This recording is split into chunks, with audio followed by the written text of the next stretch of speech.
रात ठीक 3:12 सुबह भारत के एक जिला अस्पताल के आईसीयू में अचानक सब कुछ बंद हो गया। लाइट्स, मशीनें, मॉनिटर्स, सब कुछ। इस वीडियो में दिखाए गए सभी घटनाक्रम, स्थान और पात्र पूर्णतः काल्पनिक हैं। इनका वास्तविकता से कोई संबंध नहीं है। यदि किसी नाम या स्थान से कोई समानता पाई जाती है तो वह मात्र एक संयोग है। पूरा वार्ड एक झटके में काले अंधेरे में गायब हो गया। नई नर्स अन्विता आईसीयू में अकेली खड़ी थी। उसने पहले सोचा शायद पावर कट होगा, लेकिन अगले ही सेकंड उसे एहसास हुआ कि सिर्फ लाइट नहीं, उसका मोबाइल, उसका टॉर्च, यहां तक कि मॉनिटर की बैटरी तक सब कुछ डेड था। जैसे आईसीयू की हवा में ही कोई अजीब रुकावट खुल गई हो।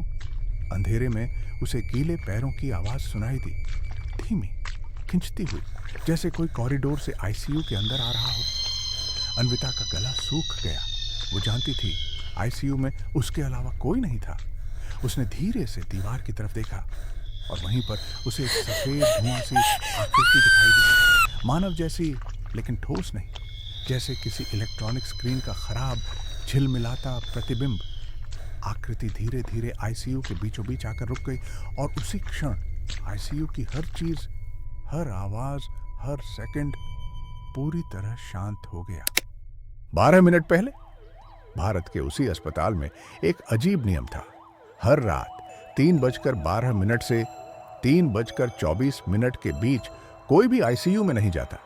पुरानी नर्सें कहा करती थीं, इन 12 मिनटों में आईसीयू जिंदा नहीं रहता, बस खुला रहता है।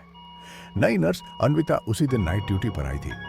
उसे इस नियम की गंभीरता किसी ने बताई ही नहीं थी। 3:10 पर आईसीयू बिल्कुल सामान्य था।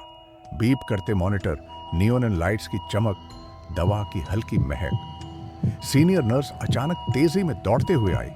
उसने अन्विता का हाथ पकड़कर कहा, आईसीयू खाली करो, जल्दी, 3:12 होने वाला है। अन्विता कुछ बताने ही वाली थी कि 3:12 AM वो अचानक ब्लैक। आकृति धीरे धीरे अन्विता की ओर बढ़ी। कमरे के फर्श पर गीली पैरों की लकीरें उसकी तरफ बढ़ती चली आ रही थीं। समय जैसे थम चुका था। 12 मिनट, मगर हर सेकंड जैसे घंटों जितना भारी। और फिर ठीक 3:24 सुबह, बिना किसी चेतावनी के पूरा आईसीयू फिर से रोशन हो गया। लाइट्स ऑन, मशीनें ऑन।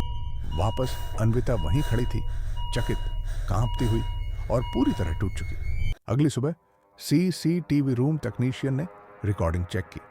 3:12 से 3:24 तक पूरी स्क्रीन काली, सिर्फ एक संदेश, नो सिग्नल, ईएम इंटरफेरेंस। लेकिन ठीक 3:24 के अंतिम सेकंड में एक फ्रेम मिला। फ्रेम में आईसीयू के दरवाजे पर वही धुआं जैसी आकृति खड़ी थी, कैमरे को सीधा देखती हुई, जैसे उसकी मौजूदगी रोक रही हो हर इलेक्ट्रॉनिक सिग्नल। अस्पताल प्रशासन ने इसे भूमिगत कार्बन लेयर से होने वाला इलेक्ट्रोमैग्नेटिक ब्लैकआउट बताया। लेकिन अन्विता आज भी कहती है, ब्लैकआउट मशीनों का हो सकता है, लेकिन उन 12 मिनटों में जो मेरे पीछे से गुजरा वो इंसान नहीं था।